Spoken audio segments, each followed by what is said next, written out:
Slow motion content, seeing it for the first time is amazing and really can get filmmakers excited to get creative with their cameras. But how do you go about shooting it? Well, today we're going to go through camera settings, when to use slow motion and best practices in general for when you want to slow your footage down. So let's jump in now. For starters, let's talk about your camera settings. The main setting you want to concentrate on is frames per second, or FPS. Now, to be able to shoot slow motion, you need to shoot more than the standard of 24 or 30 frames per second. This will then allow you to slow down the footage within your timeline later when you come to edit. Most cameras will have an option to shoot at 60 FPS, which means you can slow it down by 2.5 times the normal speed. And at 120 FPS, you can slow it down by 5 times if you're editing at 24 frames per second. So for you quick mathematicians out there, that means that 1 second in 120 FPS will end up being a 5-second clip in your final edit.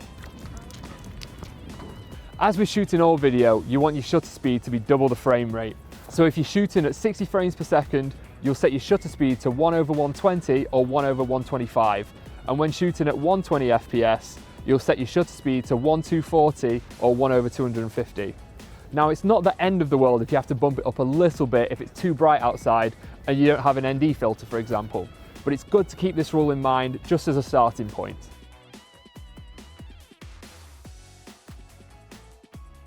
So this may seem a little bit obvious, but the clue is in the name, slow motion, meaning you want to be capturing something moving to get the most out of the footage.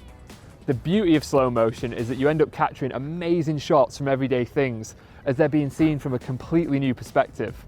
Whether that's a dog shaking, a bird flying, or even someone jumping, it can look incredible when slowed down. When I first got a camera that could shoot slow motion, I was buzzing. All of my videos were in 60 or 120 FPS, and I couldn't believe how great the footage looked once it was all slowed down. However, having too much slow motion can really kill the pacing of your video, losing your audience's interest in the process. So with everything, you should be using slow motion intentionally and have a specific reason for filming in slow motion.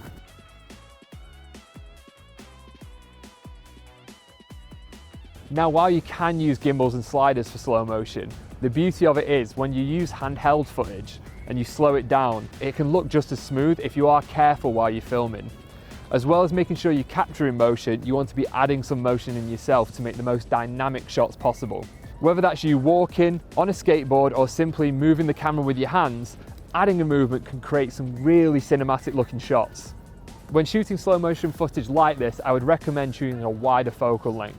This means you can take advantage of the expansion of the lens, adding more background in and making your shots more dramatic. However, if you're shooting something like a leaf blowing or water dripping from a faucet, a telephoto lens would be the better choice here, as the compression from the lens will isolate your subject more.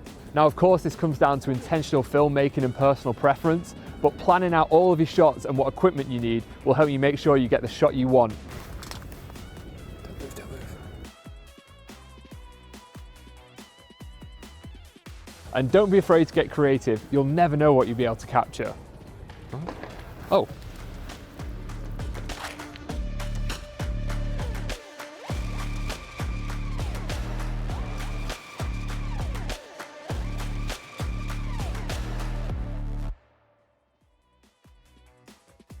And for a bonus tip, if you're walking when you're shooting handheld, I recommend squatting down a little bit with your arms bent out slightly to minimize the bounce that occurs when walking normally.